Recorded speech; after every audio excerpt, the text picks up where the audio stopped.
काफ़ी ज़्यादा भरावां दे मेरे WhatsApp ते सवाल ने कैसर भाई साडे बकरियां बकरे कुरबानी वाले जानवर चारा पेट भर के नहीं खाते। मेरे जानवर देख रहे हो पिछे माशाल्लाह किस तरह चराई कर रहे हैं। शाम तक इन्हों का पेट फुल हो जाना है।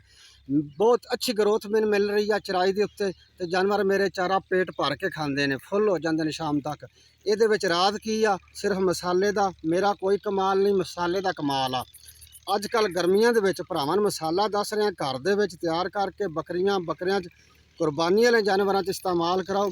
अल्लाह के हुक्म नाल तुहाडे जानवर भी बकरियां बकरे कुरबानी वाले बकरे चारा पेट भर के खाणगे, ग्रोथ भी अच्छी करन दे।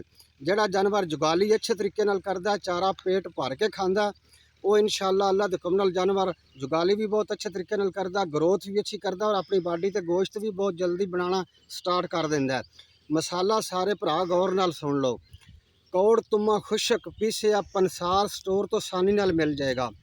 कौड़ तुम्मा खुशक पीसिया पंसार स्टोर तो आसानी नाल मिल जाएगा। एक पाव कौड़ तुम्मा ले लो, 200 ग्राम सौंफ कुट के बरीक पीस के पाउडर बना के विच मिक्स कर लो।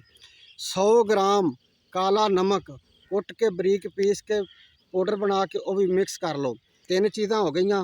पाव कौड़ तुम्मा खुशक पीसिया, 200 ग्राम सौंफ कुट के बरीक पीस के पाउडर बना के, 2 चीज़ां हो गई। तीसरी चीज़ काला नमक 100 ग्राम कुट के बरीक पीस के विच मिक्स कर लो। 3 चीज़ां का मसाला बना लो, किसी बर्तन च महफूज कर लो। गब्बन बकरी नहीं भी खिला सकते जे, कुरबानी वाले बकरियां भी, खाली बकरियां भी।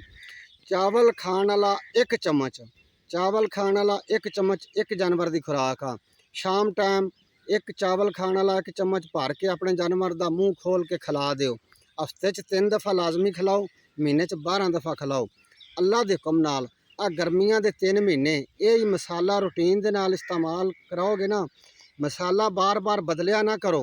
एक मसाले ते जो जानवर लग जाता ना, वो चारा भी पेट भर के खांदा, जुगाली भी अच्छे तरीके नाल करदा।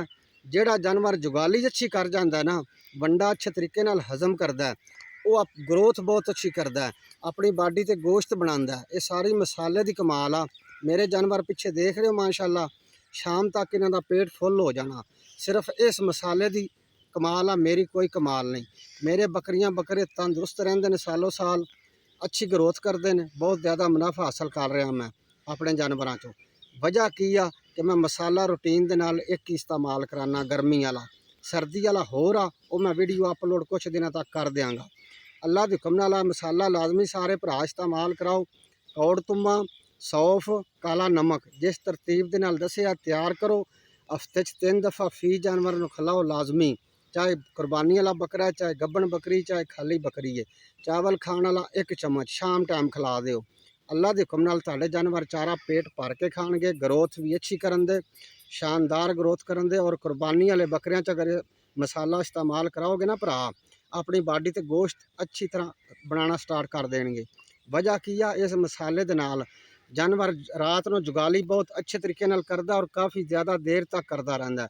जिन्नी खुराक दिहाड़ी जानवर इस्तेमाल करदा खांदा, वो सारी खुराक रात को हजम कर जाता अच्छे तरीके नाल, अपनी बॉडी च जज़ब कर जाता। जिस भरा वीडियो अच्छी लगी है वो लाइक भी लाजमी करे, कमेंट भी करे, साडे चैनल को सबसक्राइब भी कर लेगा नवा भरा आया वा, ताकि हर आने वाली वीडियो उस भरा तक आसानी नाल पहुँच सके। जज़ाकल्लाह।